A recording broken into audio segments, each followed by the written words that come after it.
आज आपण बनवणार आहे उपवासासाठी स्पेशल साबुदाणा वडा।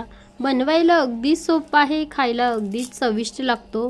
तेलात टाकल्यावर अजिबात फुटत नाही।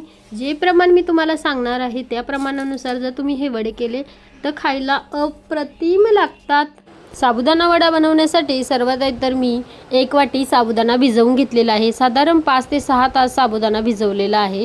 त्यानंतर त्याच वाटीने अर्धी वाटी शेंगदाण्याचा कूट घेतलेला आहे। 4 ते 5 मिरच्या वाटून घेतलेल्या आहे। एक मीडियम आकाराचा बटाटा छान शिजवून घेतलेला आहे।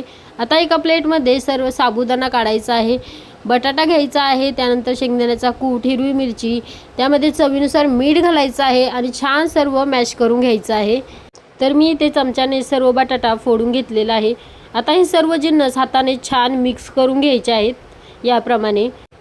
त्यानंतर हाताने छोटे छोटे वडे बनवून घ्यायचे आहे। जास्त पातळही नाही आणि जास्त जाडही नाही, असे मीडियम आकाराचे वडे आपल्याला बनवून घ्यायचे आहेत, म्हणजे वडे छान फुगले जातात, मस्त वरतून क्रिस्पी होतात। तर इथे सर्व वडे मी बनवून घेतलेले आहेत। त्यानंतर कढईमध्ये तेल गरम करण्यासाठी ठेवलं होतं। तेल गरम झालं की त्यामध्ये छान सर्व वडे सोडवून घ्यायचे आहेत।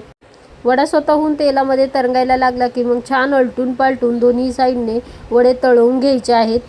त्यानंतर वडे छान बाहेर काढून थंड होण्यासाठी ठेवायचे आहे 5 मिनिटं, आणि थंड झाल्यानंतर परत तेल गरम करून तेलामध्ये वडे छान सोडवून घ्यायचे आहेत आणि दोन्ही साईडने छान लालसर रंग येईपर्यंत भाजून घ्यायचे आहे, म्हणजे वडे छान क्रिस्पी कुरकुरीत असे तयार होतात आणि खायलाही एकदम मस्त लागतात।